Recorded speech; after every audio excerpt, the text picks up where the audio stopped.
કરો છો? સાહેબ બેઠો છું. કેમ વોટ કરવા નહીં ગયા? સાહેબ મારું વોટિંગ નથી. કેમ? સાહેબ મારું મતદાન યાદીમાં નામ નથી. કેટલા વર્ષ થયા? સાહેબ 20 વર્ષ થયા છે. અરે પ્રહલાદભાઈ, 18 વર્ષે તો મતદાન યાદીમાં નામ ઉમેરી શકાય છે. કેવી રીતે? જો નજીકની પ્રાથમિક શાળામાં જઈને બૂથ લેવલ ઓફિસરો જોડે નામ ઉમેરી શકાય છે. સારું.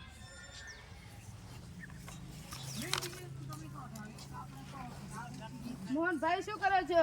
લાકડા કાપું છું સાહેબ. વોટ કર્યો કે નહીં? નહીં સાહેબ, વોટ કરવાથી શું થાય અને મારું એક વોટ કરવાથી શું થઈ જશે?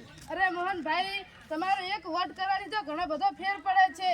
તમારો એક વોટ કરવાથી તો સાચો નેતા ચૂની શકાય છે. એક વોટ કરવાથી તો ગરીબી હટાવી શકાય છે. એક વોટ કરવાથી તો ભ્રષ્ટાચાર